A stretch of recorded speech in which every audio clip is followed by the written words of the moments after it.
Boa noite. É um prazer estar aqui compartilhando com os irmãos a nossa gloriosa herança.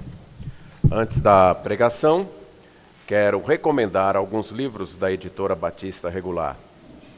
Quero recomendar fortemente esse comentário de Daniel, de Leon Wood. Era um sonho que eu tinha que a editora publicasse as obras de Leon Wood. Especialmente esse comentário, que na minha perspectiva, é um dos melhores comentários de Daniel. Se você não tem, você está deixando de ter uma valiosa ferramenta. Na minha opinião, repito, é o melhor comentário do livro de Daniel. Também o livro Disciplinas Espirituais, fiquei muito feliz que está sendo reimpresso. Os meus alunos de teologia pastoral devem ler este livro. Eu faço com que eles leiam. E esse é o tipo de livro que, se fosse um prato, a gente deveria comer aos pouquinhos, curtindo, se deliciando com cada mastigada. Porque é um livro profundo e enriquece muito a nossa alma. E é algo que nós precisamos muito cultivar, as disciplinas espirituais. Vivendo na Palavra, um outro livro que eu gosto muito, pela metodologia em levar as pessoas a estudarem e interpretarem as Escrituras. E por último, para aqueles que estão criando filhos, ou para avós que querem ensinar os filhos a criar os filhos deles, ou os netos, guarde-os do mal. Um livro muito importante, um alerta muito bom nessa nossa época quanto à criação de filhos. Fica aí a recomendação aos irmãos que puderem e quiserem desfrutar aí de uma boa leitura. Existe na cidade de São Paulo, a certa altura da Avenida 23 de Maio, uma série de arcos que foram construídos por imigrantes italianos e com pedras trazidas da Itália, pedras italianas. Uma construção muito bonita, feita no início do século passado. Com o passar dos anos, naquele mesmo século, várias casas foram construídas na frente daqueles arcos. E chegou um tempo que o local na frente dos arcos se tornou uma espécie de cortiço. E as pessoas que trafegavam pela Avenida 23 de Maio nem tinham ideia daqueles arcos. Eu mesmo, quando trabalhei no centro de São Paulo e vindo de Jardim Ângela, pelo menos 2 vezes por dia passava ali, e naquela época eu nem sabia que estes arcos existiam. Até que um certo prefeito resolveu indenizar as famílias e elas mudaram para um outro local e restaurar a obra. Por causa disso, os arcos ficaram sendo conhecidos como Arcos do Jânio. E vocês já podem deduzir, então, qual foi o prefeito que fez isso. Nessa época eu já não morava mais em São Paulo, mas a próxima vez que eu vim a São Paulo, eu fiz questão de ir lá na 23 de Maio e ver os arcos. Realmente, eu achei muito bonitos, belíssimos mesmos. Mas eles sempre não. Pelo menos na minha existência em São Paulo, eles sempre haviam estado ali. E eu nunca os havia visto.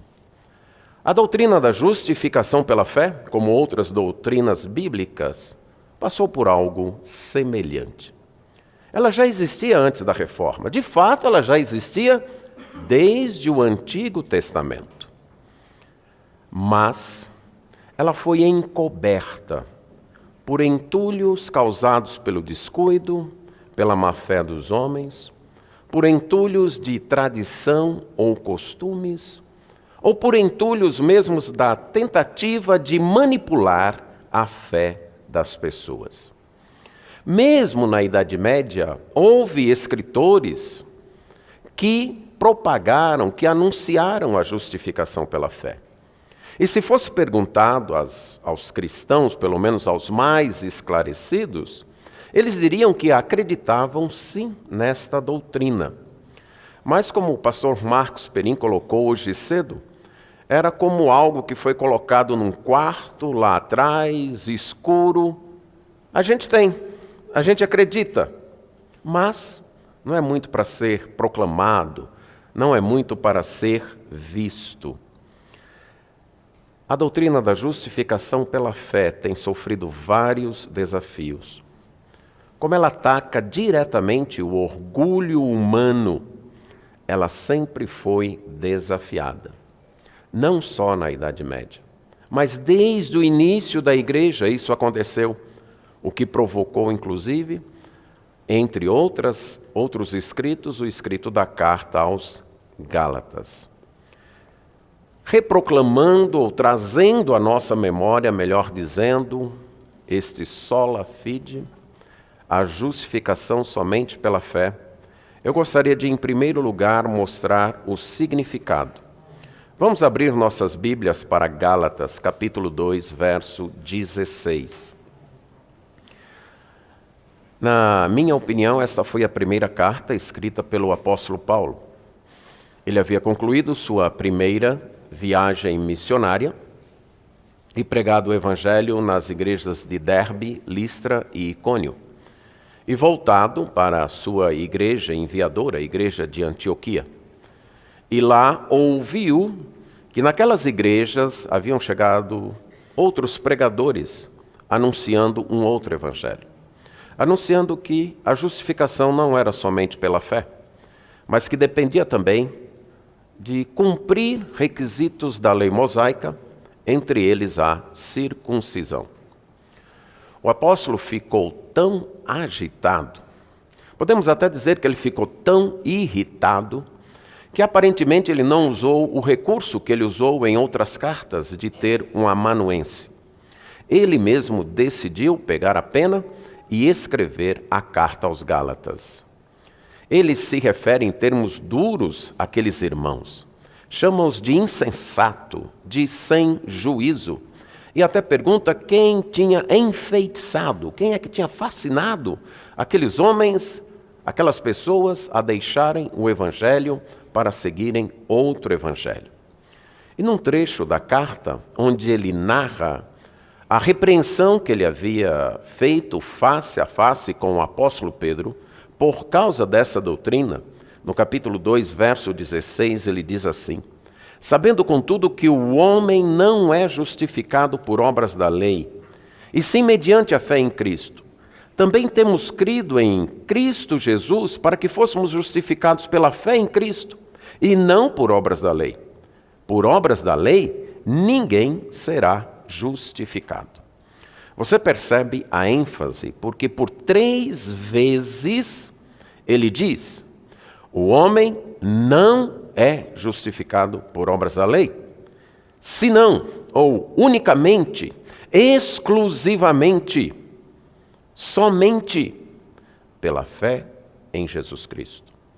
Nós temos tido fé em Jesus Cristo para sermos justificados pela fé e não por obras da lei. Por quê? Por obras da lei, ninguém será justificado. Ele acumula o mesmo pensamento por 3 vezes. A nossa justificação é única e exclusivamente pela fé em Cristo e não por obras da lei. Por ser assim, a justificação envolve a aceitação do veredito divino sobre a impossibilidade humana de se auto-justificar. De fato, a justificação somente pela fé é uma denúncia da nossa incapacidade, da nossa impotência de resolver por nós mesmos o nosso problema para com Deus. Ela pressupõe a total incapacidade humana de operar sua própria salvação. Ela exige uma renúncia aos supostos méritos que alguém tenha, Como o apóstolo Paulo disse em outra carta, anos mais tarde, a carta aos Filipenses, capítulo 3, versos 7 a 9, quando ele alista o que poderia ser seus méritos religiosos e diz: pois tudo isso eu rejeitei, tudo isso eu tratei como algo sem valor por causa da sublimidade do conhecimento de Cristo e ser encontrado nele, na justiça que vem dele e não na justiça própria. A justificação pela fé quer dizer, ela confessa, ela admite que o ser humano é incapaz de acertar sua vida com Deus por seus próprios méritos, por seus próprios recursos. E no livro de Romanos, no capítulo 4, verso 5, o apóstolo Paulo vai dizer: mas ao que não trabalha, porém crê naquele que justifica o ímpio, a sua fé lhe é atribuída como justiça. É o ímpio, é o pecador, é aquele que feriu a lei de Deus, é aquele que desobedeceu a lei de Deus, e é aquele que não trabalha, no sentido de que é aquele que não tem obras a apresentar, que não tem méritos a colocar diante de Deus. É aquele que admitiu, confessou, reconheceu que nenhuma obra sua, por melhor que seja diante de si mesmo ou diante dos homens, pode apagar os seus pecados diante de Deus. Exatamente por ter desistido disso, ele crê, ele tem fé naquele que justifica o ímpio. Então a sua fé lhe é atribuída ou imputada como justiça. Justificação quer dizer que a pessoa é, diante do tribunal de Deus, declarada justa. Ela não é tornada justa. A linguagem é de tribunal, é linguagem forense. Imagine chegando diante do tribunal de Deus. As provas da nossa desobediência, as provas do nosso crime estão ali. Os autos do processo atestam, confirmam que nós somos culpados e que merecemos a condenação. Mas naquele tribunal, a sentença do juiz é justificado, perdoado. Me faz lembrar o hino composto pelo Estênio Márcios, quando ele poeticamente narra que teve um sonho e chega aos portões do céu. E a pessoa encarregada lhe pergunta: é aqui que você quer entrar? Sim, é aqui, é aí que eu quero entrar.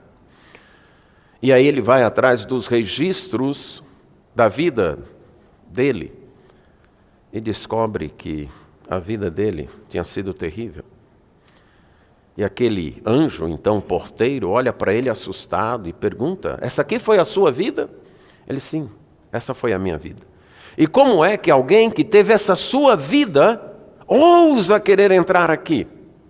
Ele diz: pois olha aí, no final, está escrito pela mão do rei em tintas vermelhas: perdoado.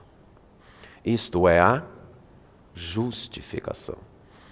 O reconhecimento de que não merecemos, de que nada que nós façamos pode nos garantir o céu, mas a crença de que em Cristo nós somos perdoados.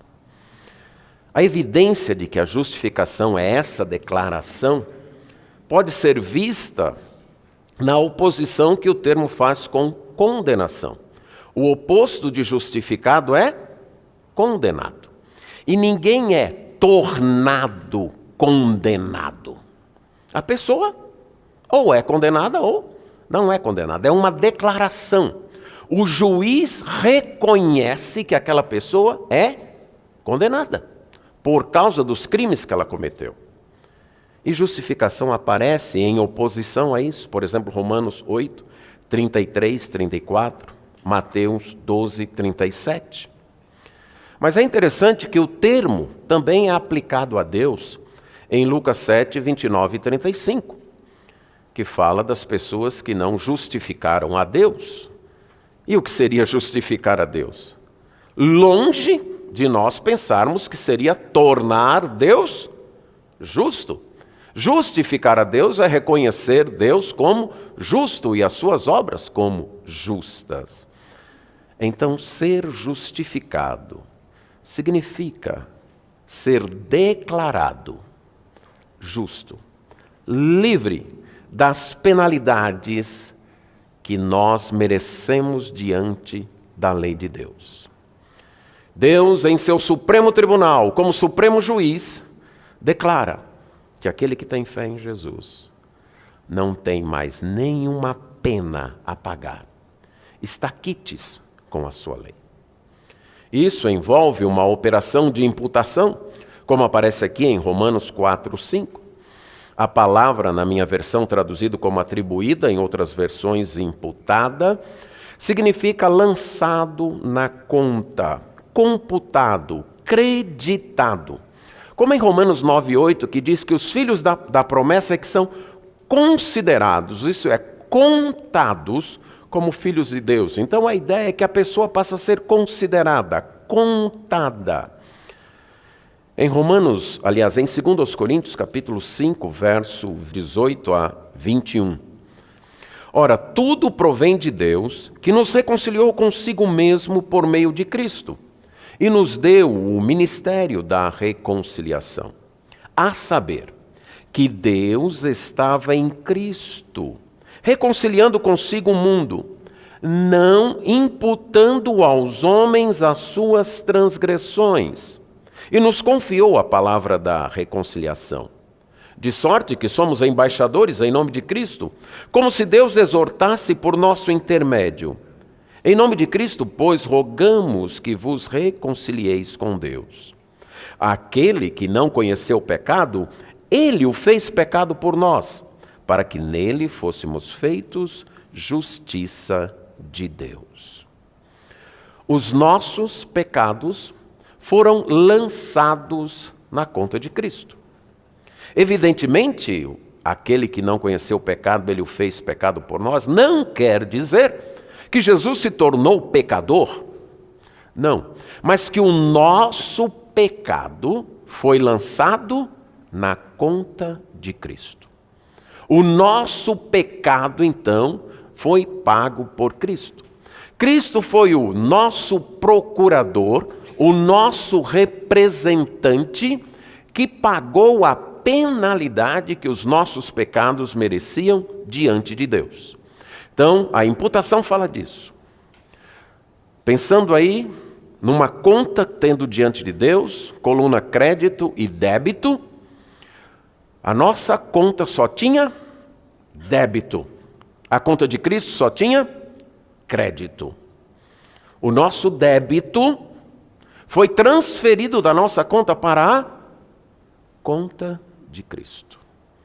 E o crédito de Cristo foi transferido para a nossa conta. É nesta base que nós somos justificados. Lutero disse: somente nele, isto é, em Cristo, somos tidos por justos, visto que a obediência de Cristo nos é creditada como se fosse nossa. Exatamente. Os nossos pecados passam a ser considerados como de Cristo. E a justiça de Cristo passa a ser considerada como nossa. Não é algo que acontece dentro da gente. Não é subjetivo. É objetivo. É algo que acontece diante de Deus. Foi feito lá, diante de Deus. Ainda citando Lutero, ele chamou isso de a doce troca. E ele escrevendo, disse: portanto, meu querido irmão, aprenda Cristo e o aprenda crucificado.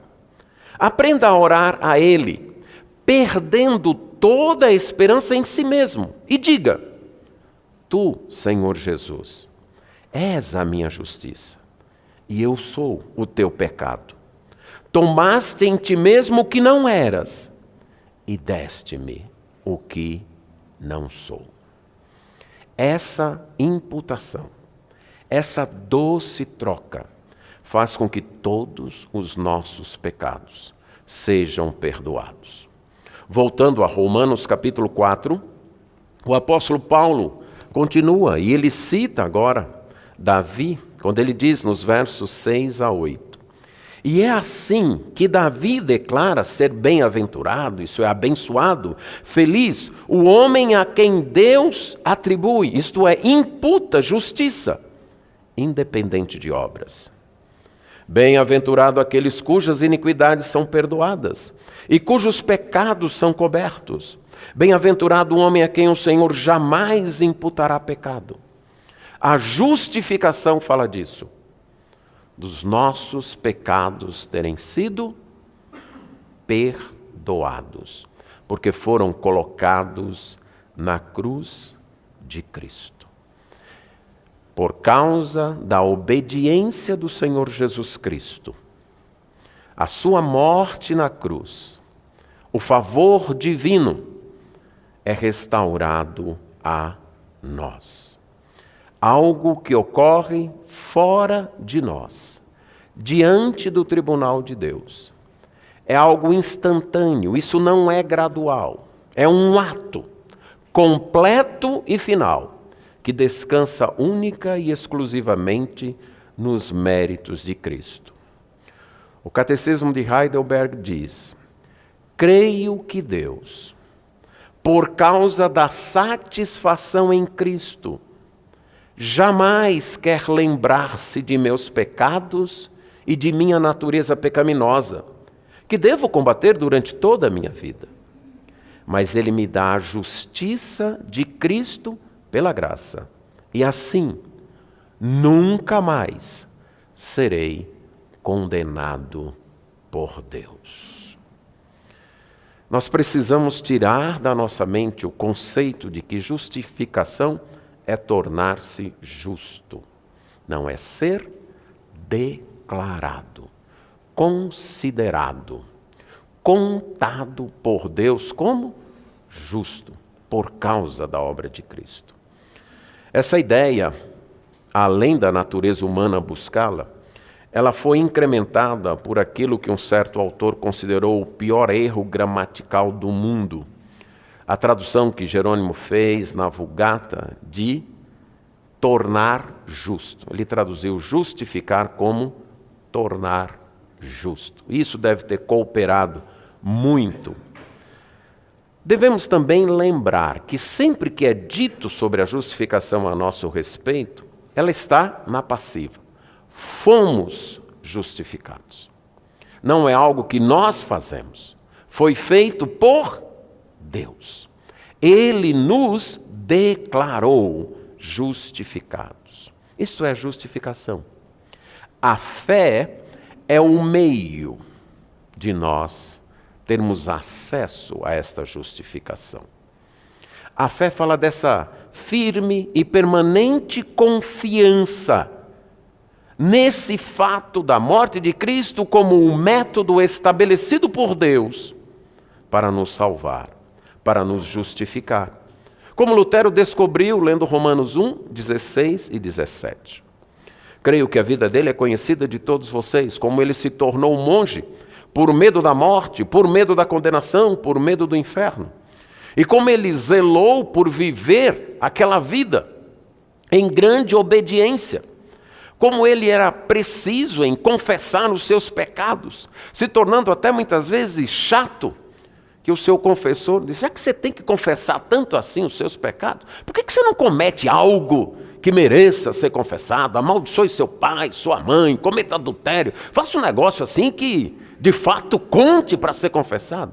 Porque Lutero ia contar aqueles pequenos pecados, vamos chamar assim. Por quê?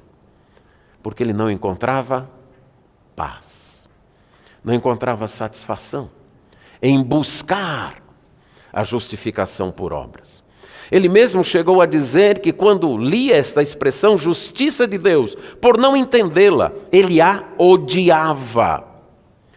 Mas até que ele entendeu que justiça de Deus fala do modo, do método, como Deus graciosamente decidiu justificar, salvar os homens, atribuir, imputar justiça aos homens. Pela fé em Cristo, a justiça de Cristo se torna nossa justiça. E com ela é nosso tudo que é de Cristo. Sim, Ele próprio torna-se nosso, disse Lutero.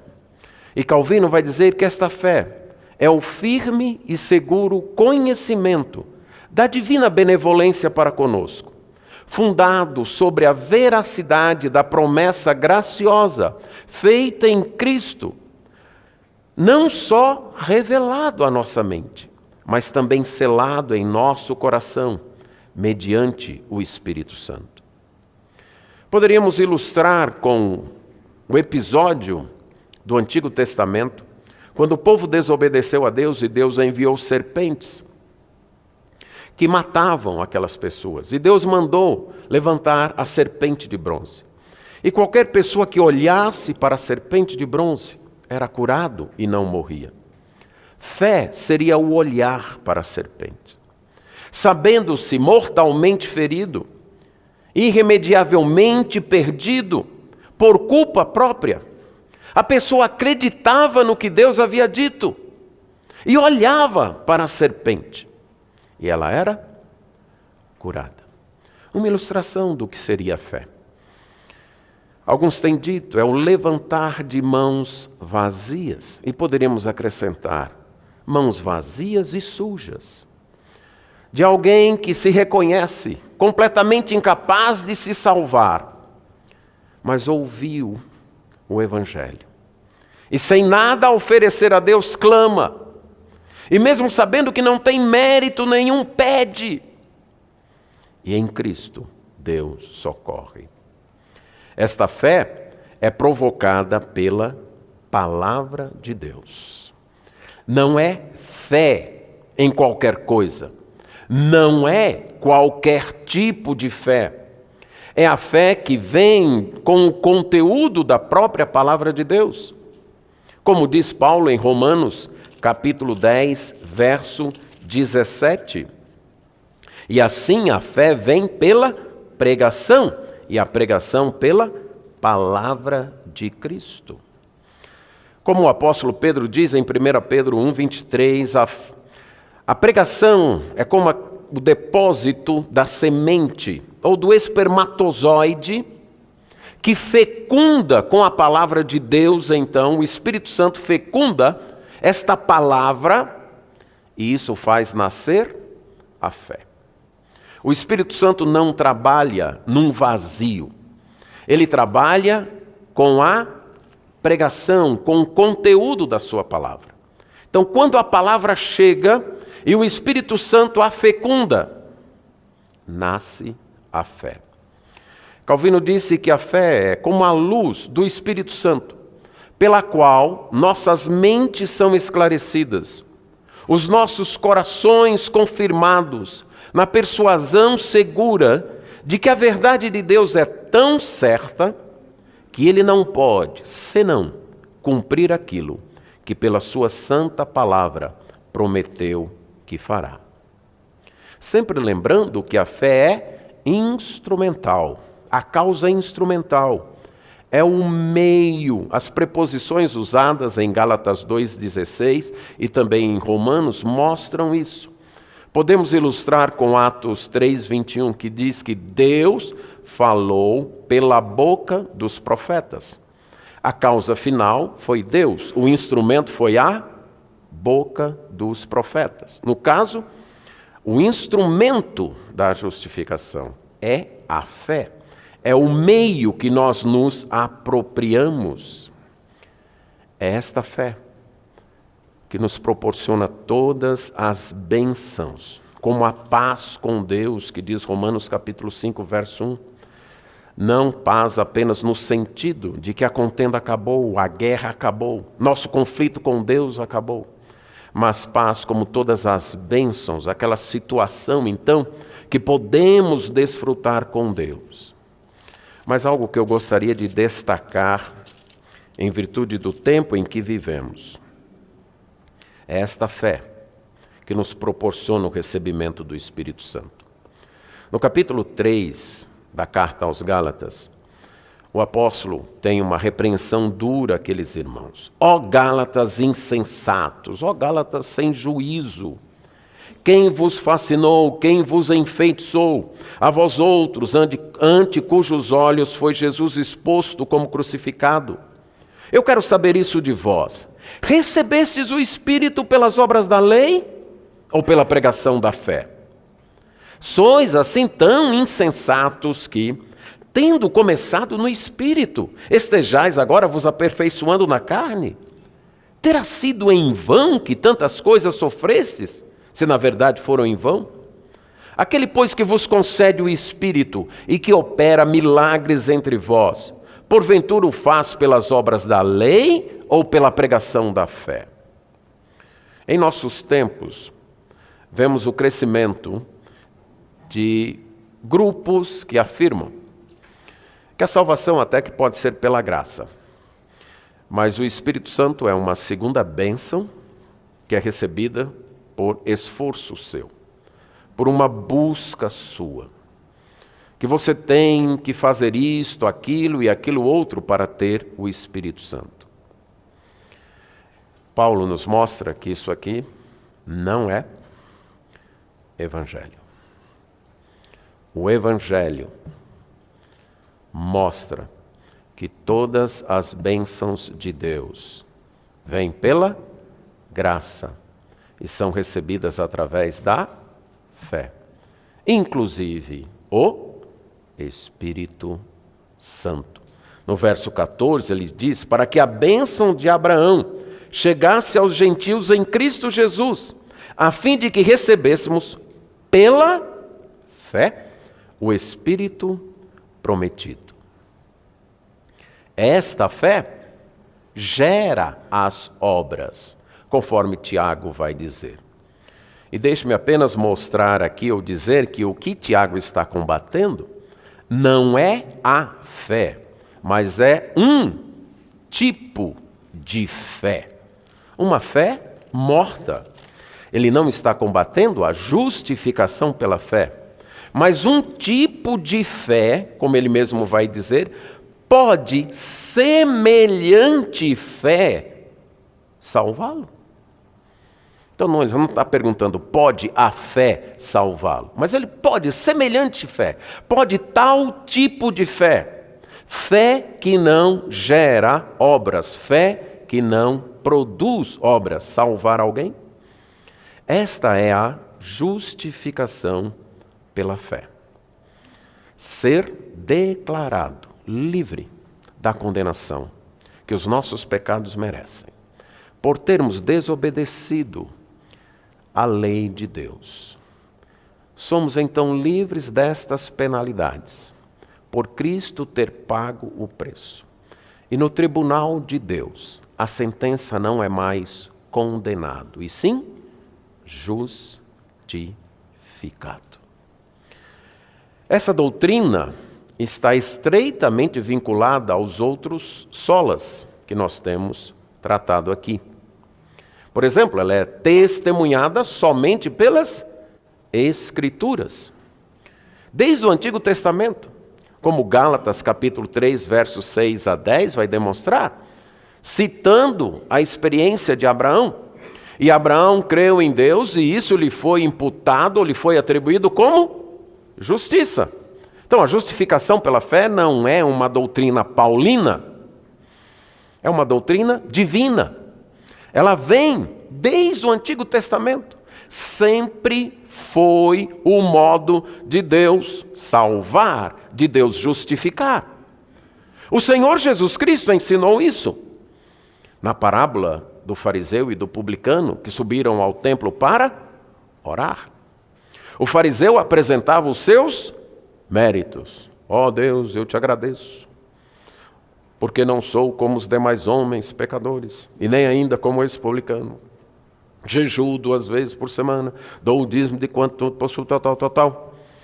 E diz que o publicano, batendo no peito, um gesto naquela cultura de profunda tristeza, não ousava nem levantar os olhos para o céu, mas dizia: ó Deus, sê propício, ou faz uma propiciação. Devemos lembrar que os dois subiram ao templo no horário de um dos cultos, ou do da manhã ou do da tarde. E um sacrifício era feito, um sacrifício expiatório. Era como se aquele homem clamasse: ó Deus, que este sacrifício sirva como propiciação, expiação pelo meu pecado. Aí Jesus termina dizendo: e este desceu justificado, e não aquele. O próprio Jesus ensinou que este é o modo de Deus justificar o homem. O apóstolo Pedro, em Atos 15, 9, falando da conversão dos gentios, diz que Deus então decidiu purificar pela fé o coração deles. O próprio apóstolo Paulo, antes de escrever as cartas, em Atos 13, 39, ele diz que é através de Cristo que nós podemos ser justificados de tudo que não conseguimos ser justificados através da lei. A justificação pela fé está testemunhada nas Escrituras. Mas a justificação pela fé está fundamentada somente em Cristo e sua obra. Em Romanos capítulo 3, verso 25, quando o apóstolo então fala da justificação, vamos ler os 24 e 25. Sendo justificados gratuitamente por sua graça, mediante a redenção que há em Cristo Jesus, a quem Deus propôs no seu sangue, como propiciação mediante a fé, para manifestar a sua justiça, por ter Deus, na sua tolerância, deixado impunes os pecados anteriormente cometidos. Deus propôs, foi proposta divina, foi plano de Deus, através do sangue, isto é, da morte de Cristo. A morte de Cristo como propiciação. E aí a gente pode lembrar do Antigo Testamento, o dia da expiação, quando o sumo sacerdote, vestido com a estola sacerdotal e as 12 pedras, representando todo o povo de Israel, as 12 tribos de Israel, e os 2 bodes eram trazidos e era feito um sorteio. E um bode sorteado seria o bode expiatório, né? Que até nós temos esta expressão para falar de alguém que paga no lugar de outros. Aquele era o bode expiatório. E o sumo sacerdote colocava sua mão na cabeça do bode, confessando as transgressões. E aí era um símbolo da imputação. Os pecados são nossos, mas é o bode expiatório que vai pagar.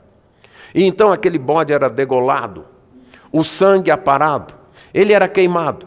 E o sacerdote, então, com o sumo sacerdote, com aquele sangue, atravessava, vindo do pátio, o santo lugar, e entrava no santo dos santos com aquele sangue.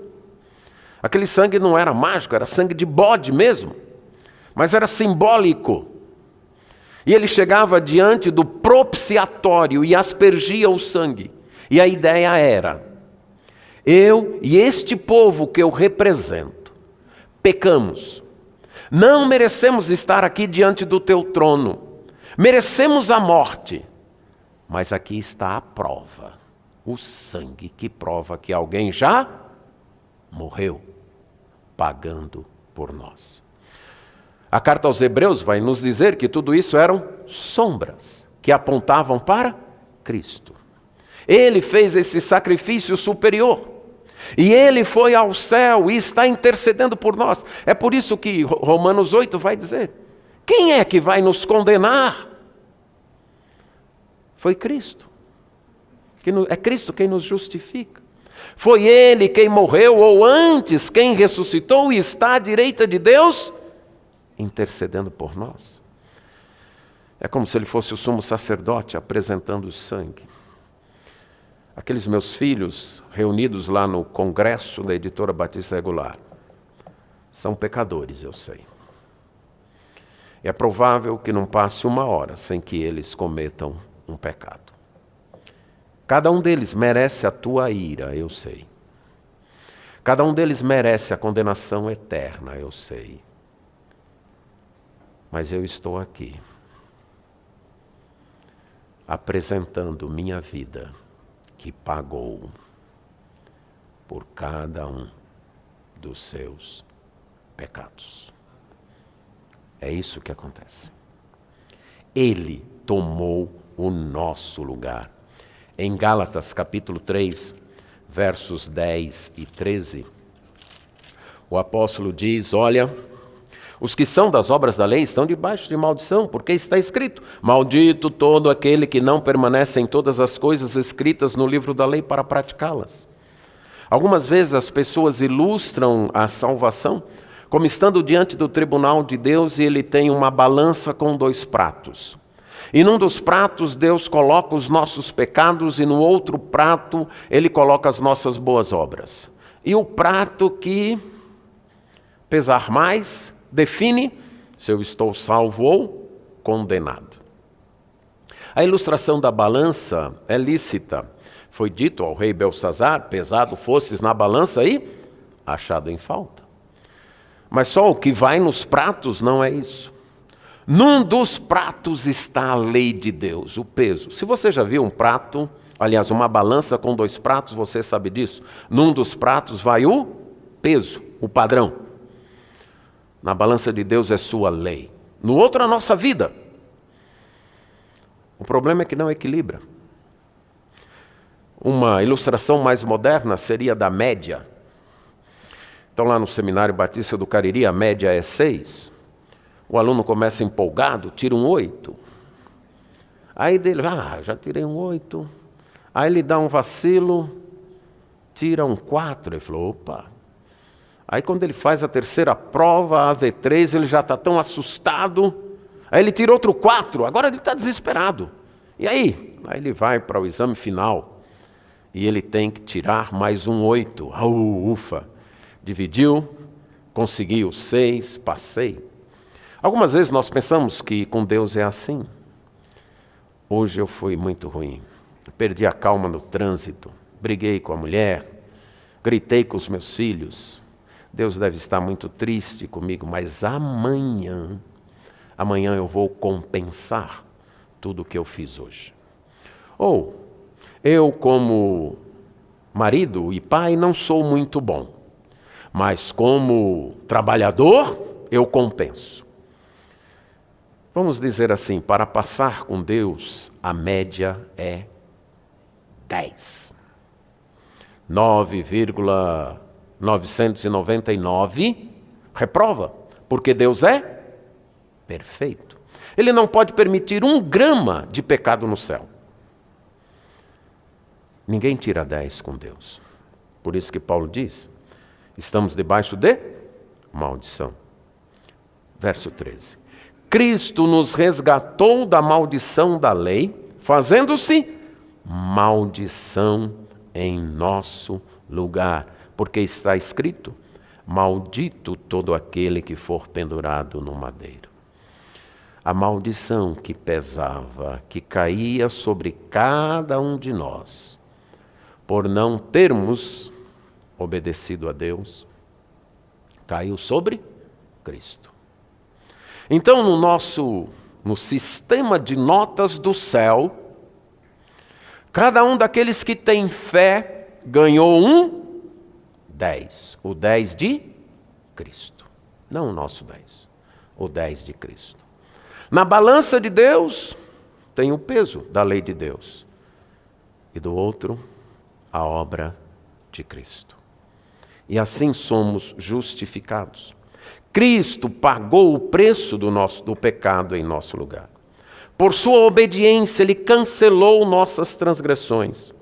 Por seu sacrifício, apaziguou a ira divina. Por seu sangue, lavou nossas manchas.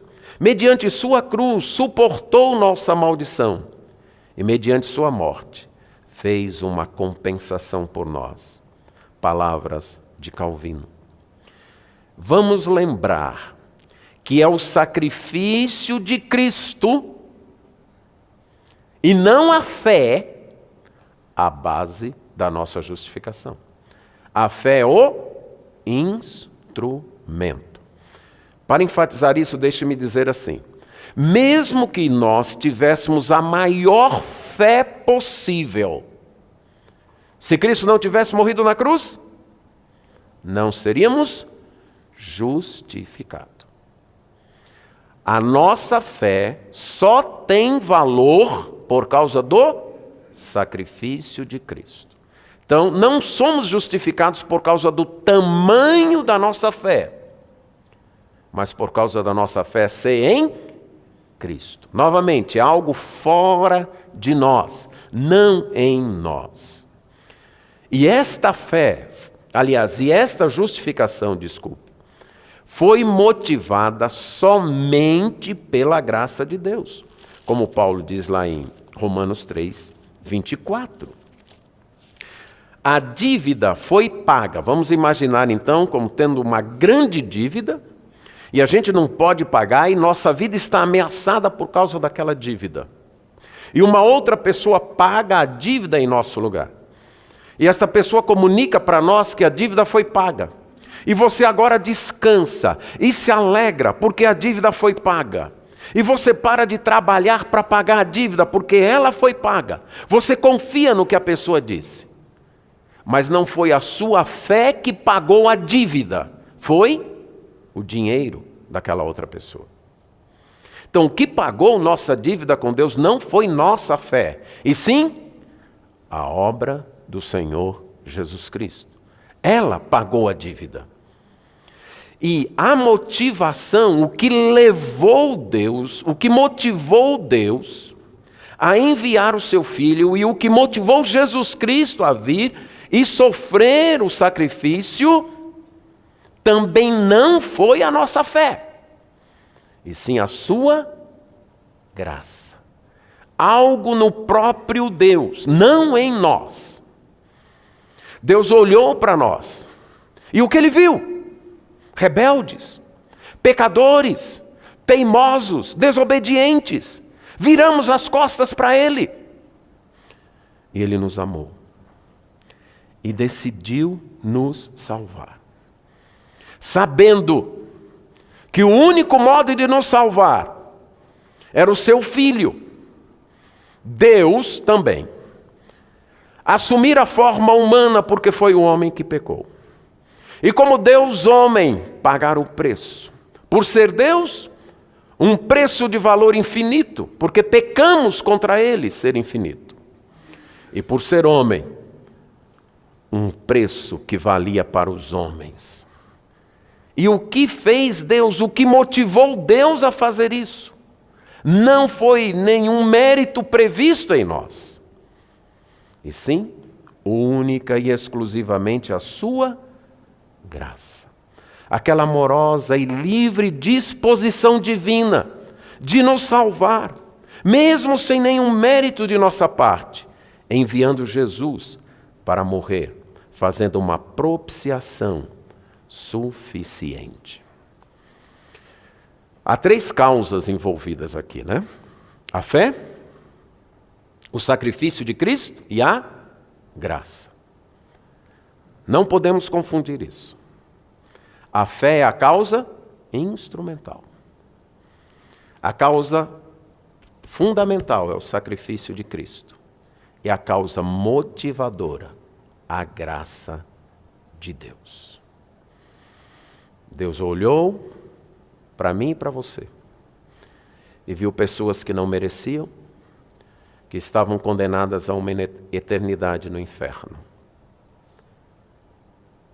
E Ele se compadeceu de nós. Uma ilustração de graça aparece na vida de Ló, quando os anjos vão para tirá-lo de Sodoma, ou para dizer que ele deve sair de Sodoma, que Sodoma vai ser destruída. E o dia amanhece, e os anjos já deram evidências durante a noite de que aquela palavra era de Deus. Eles cegaram os homens da cidade, eles salvaram Ló. Ló fala com seus futuros genros, eles não querem saber. E usando aí uma palavra nordestina, Ló ficou remanchando, né? Fazendo hora, sem querer sair. E aí o que os anjos fizeram? Pegaram pela mão e puxaram. E o texto diz: sendo-lhes o Senhor misericordioso. É a graça. Ló talvez nem quisesse sair de Sodoma. Deus o tirou pela graça. Uma outra ilustração podemos ver em Ruth e Noemi. Quando Noemi as dispensa, diz: vocês podem voltar, eu não tenho mais nada a dar a vocês. E Ruth olha para Noemi e pensa: aqui eu tenho uma senhora já idosa. Ela não tem nada a me oferecer, mas ela precisa de mim. Eu devo acompanhar para cuidar dela. Ela já não tem condições de cuidar de si mesma. Eu não tenho perspectiva de ganhar nada fazendo isso. Mas eu assumo o compromisso de cuidar dela até que ela morra. E Boaz vai dizer no livro que isso foi graça. Símbolo ou tipo do que Deus fez por nós. Olhou e disse: eu não tenho nada a ganhar, mas eu quero salvá-los. E eu vou mandar o meu filho. Somente graça. E por último, a justificação pela fé enfatiza que somente Deus merece toda a glória. Na parábola do publicano, Jesus acrescenta que esse desceu justificado e não aquele, porque todo o que se humilha será exaltado, e o que se exalta será humilhado. Paulo vai dizer em Romanos 3, 27, que o orgulho foi de todo excluído. E em 4:2, que se Abraão foi justificado por obras, tem que se gloriar, porém não diante de Deus. Mas a justificação pela fé mostra que Deus é quem merece toda glória. Tudo que temos, tudo que somos, é por causa da graça de Deus que veio a nós em Cristo. E nós nos apropriamos pela fé. Nenhum mérito nosso. Voltando aos arcos do Jânio, alguns anos depois daquela restauração, um novo prefeito achou de liberar os arcos para que grafiteiros colocassem suas obras ali. Vi uma foto disso e achei que os grafiteiros estragaram os arcos. Algumas vezes as doutrinas bíblicas estão aí, mas a gente pode achar que elas são irrelevantes, que elas precisam uma enfeitada, que nós precisamos dar um toque porque senão não vai atrair as pessoas. E a gente tenta embelezá-las. Nós só vamos enfeiá-las. Uma nova reforma foi preciso ser feito nos arcos. E recentemente vi um apelo do atual prefeito para que ninguém acumulasse entulho ou lixo diante dos arcos, porque as pessoas estavam deixando para lá a beleza dos arcos. Da mesma forma, a doutrina da justificação pela fé precisa ser zelada. Tanto na vida individual, pessoal, cada dia nós somos tentados em pensar: eu acho que Deus hoje não me aceita. Eu acho que minha oração não vai ser ouvida. Eu acho que eu não vou ser abençoado por causa disso, daquilo ou daquilo outro. E muitas vezes esse pensamento vai se incrustando em nós. E nós esquecemos que nós somos aceitos, porque Cristo pagou o preço do nosso pecado. Não há nada que nós façamos que possa aumentar ou possa aumentar. Está feito. Como João Bunyan uma vez disse, que vindo do campo, preocupado com a questão de justiça, ele lembrou do texto bíblico que disse: a minha justiça está no céu. A nossa justiça está no céu. Imutável. Já feito. Está consumado. Somos aceitos, abraçados pelo Pai, porque Cristo pagou o preço, enviado por sua graça e pela fé, trazida pela palavra e pelo Espírito Santo, nós acreditamos.